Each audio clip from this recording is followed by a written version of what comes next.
tous les élus de la majorité municipale sont derrière leur maire. Ce qui veut dire qu'ils me soutiennent dans les combats que nous menons. Or, qui peut dire aujourd'hui que depuis 1 an et demi, nous ne menons pas un combat absolument épouvantable au sein de cette municipalité? Alors nous sommes rentrés dans une période de campagne électorale et je peux comprendre que certains essaient de se faire mousser un peu parce qu'ils n'ont pas trop de choses à dire aux électeurs, essaient de venir surfer sur la délibération que j'ai proposée. Je suis choqué par la réaction de certains, et notamment de certaines personnes, parce que si il y a quelqu'un qui, il y a 1 an, non seulement a mis en cause mon honnêteté, mais m'a purement et simplement condamné, c'est M. Lagonel. Et qu'aujourd'hui, ils viennent se demander si la protection fonctionnelle est légitime ou non, je suis extrêmement choqué. La protection fonctionnelle, oui, il a raison, et M. Palma aussi, ils ont raison. J'aurais pu la demander bien plus tôt. Mais honnêtement, je ne pensais pas que cette affaire durerait le temps qu'elle dure, parce que ce n'est pas terminé. Ce n'est pas terminé. Qui peut dire aujourd'hui que je ne suis pas la seule et unique personne visée par toutes les procédures qui ont été engagées à l'encontre de la mairie de Tarbes, à l'encontre de bon nombre de nos personnels et de plusieurs élus. Tout le monde sait que je suis la seule personne visée depuis le début. Et d'ailleurs, il suffit de voir ce qui s'est passé, la façon dont on a communiqué sur cette affaire, en me condamnant par avance dans la presse nationale. Je ne vais pas citer les articles de Mediapart, du Canard enchaîné, de la presse nationale, de certains journalistes de la presse régionale, qui, sans savoir, avaient purement et simplement condamné le maire de Tarbes. Or, vous le voyez, depuis 1 an et demi, je l'ai dit tout à l'heure, il y a un véritable audit de fond qui a été engagé dans nos services, notamment sur les marchés publics, puisque soi-disant que j'étais coupable du délit de favoritisme. Eh bien, pour l'instant, on n'a rien trouvé et on ne trouvera rien, parce que tout est clair. Tout est clair. Alors,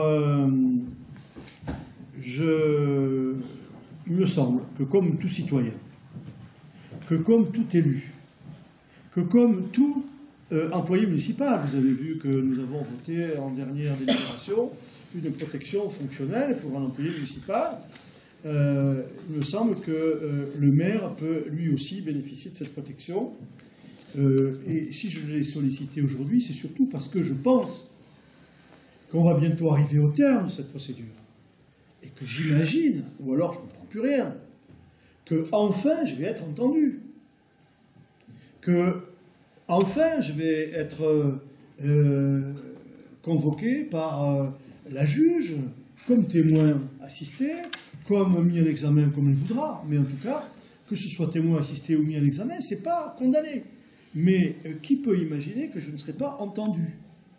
Aujourd'hui, vous le voyez, il ne se passe plus rien depuis un bon moment. C'est pour ça que je me dis qu'on va arriver au terme.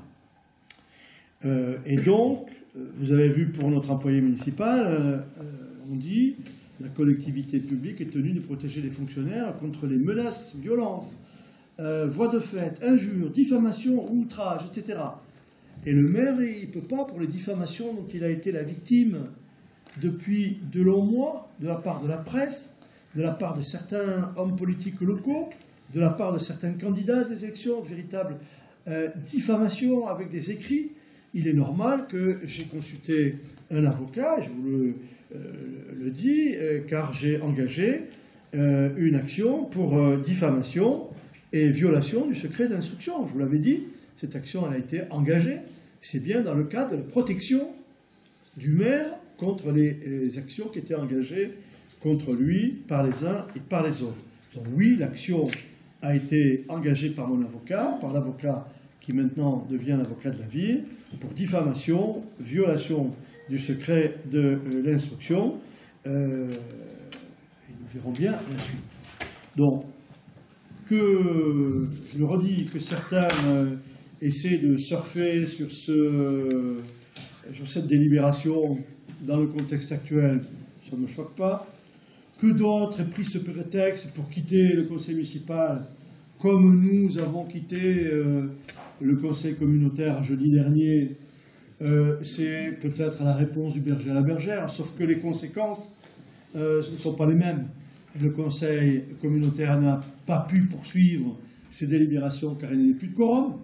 Ben, nous, ici, s'ils s'en vont, ça nous indiffère totalement. Nous poursuivons nos travaux, et vous l'avez vu, dans la sérénité la plus parfaite. Bon, je rappelle qu'avant 1983, les conseils municipaux se déroulaient comme ça. C'était la liste qui gagnait, qui voyait tous ces élus siéger. Et depuis 1983, moi je trouve que c'est plutôt une bonne chose qu'il puisse y avoir une opposition au sein d'un conseil, que les échanges puissent s'effectuer, à condition que cela se fasse de bonne foi, et sur la base d'éléments sérieux, d'éléments concrets, et non pas une nouvelle fois en prenant acte d'actions qui ont été menées contre moi depuis quelque temps pour faire aujourd'hui de la politique politicienne et essayer de surfer, de faire du buzz, comme on dit, sur cette délibération. Alors, voilà ce que je voulais vous dire. Maintenant, s'il y a des questions, je répondrai volontiers. Mais je pense qu'il était nécessaire que je puisse apporter cette précision. Oui, j'ai engagé une action depuis plusieurs mois, je vous l'avais annoncé, pour diffamation, violation du secret d'instruction. Et dans les diffamations, il y en a qui sont visés quand même, y compris parmi ceux qui ont pris la parole ce soir. On verra quelle sera l'issue de la procédure. Je remercie tous les élus qui sont derrière moi pour la cohésion, c'est la nôtre, pour la solidarité dont fait preuve toute mon équipe. Je crois que si je n'avais pas eu toute cette équipe derrière moi, je ne sais pas comment j'aurais pu passer les 18 mois qui viennent de se dérouler. Vous avez vu que je les ai passés dans une certaine sérénité, la sérénité de celui qui n'a rien à se reprocher, et la sérénité de celui qui sait qu'il a la confiance des siens. Et il n'y a que cela qui m'importe. La confiance de M. Lagonel, elle me diffère totalement. Voilà ce que je voulais dire.